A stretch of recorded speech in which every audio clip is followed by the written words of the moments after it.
देवानन्द आए सुकल नै बन्द भयो अनि त्यही दिन घट्यो एउटा डरलाग्दो घटना। सन् 1971 त्यो बेला हिन्दी फिल्मका महानायक देवानन्द र चर्चित अभिनेत्री मुमताजलाई आफ्नै आँखाले देख्नु भनेको कुनै देवता भेटे जस्तै मानिन्थ्यो। जब हरे राम हरे कृष्ण फिल्मको सुटिङ ललितपुरको एकान्त कोणमा हुने खबर फैलियो, काठमाडौँ उपत्यका भरि एउटा छुट्टै उत्साह छायो। हामी भने स्कुल पढ्ने विद्यार्थी थियौँ, तर त्यो दिन पढाइभन्दा ठुलो आकर्षण सुटिङ थियो। कक्षा कोठामा किताब र कापी छोडेर लगभग सबै विद्यार्थी सुटिङ हेर्न दौडिए। शिक्षकले सम्झाए, गाली गरे, तर कसैले सुनेन। अन्ततः केही दिन त विद्यालय नै बन्द गर्नु परेको थियो भन्ने सम्झना अझै ताजा छ।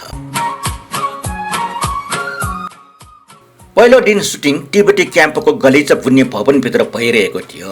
बाहिरबाट केही देखिँदैन थियो, तर हजारौं दर्शक झ्यालतिर च्यापिए। भिड यति बढ्यो कि पुलिसले पनि रोक्न सकेन। ठेलमठेल बढेपछि केही कामदारले ढुङ्गा समेत हानेका थिए। दिनभरिको सुटिङ पछि मुमताज बाहिर निस्किँदा झन् ठुलो भिड लाग्यो। कसैले मैले मुमताजलाई छोएँ भन्थे, कसैले मैले देवानन्दसँग कुरा गरेँ भनेर गर्व गर्थ्यो। त्यो समयका लागि यस्तो कुरा जीवनभर सम्झिने अनुभव थिए। अर्को दिन हामी जय नेपाल सिनेमा हलमा फिल्म हेरेर फेरि सुटिङतिर पुग्यौँ। त्यहाँ कान्छारे प्रीत मेरे साँची गीतसँगै जोकर राजेन्द्रनाथ र अभिनेता प्रेम चोपडाको दृश्य पनि हेर्ने मौका मिल्यो। तर घर फर्किएपछि एउटा दुःखद समाचारले सबै उत्साह हरायो। हाम्रो टोल नजिकै फलामको काम गर्ने एक व्यक्तिले अचानक ग्राहकको खुकुरी उठाएर बाटो हिँडिरहेको एक निर्दोष मानिसमाथि आक्रमण गरेछ। त्यसपछि उनी आफै मङ्गलबजार प्रहरी चौकीमा पुगेर मैले मान्छे काटेर आएँ भन्दै खुकुरी बुझाएको सुनियो। हिजोसम्म सामान्य देखेको मानिसले एकाएक यस्तो किन गर्यो?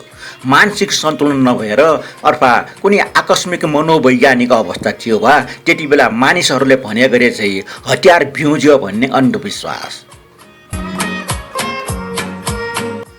उत्तर आज पनि स्पष्ट छैन, तर एउटा कुरा भने सत्य हो, त्यो दिन देवानन्दको सुटिङ मात्र होइन, त्यससँग जोडिएको यो अप्रिय घटना पनि हाम्रो पुस्ताको स्मृतिमा सधैँका लागि बसिरह्यो।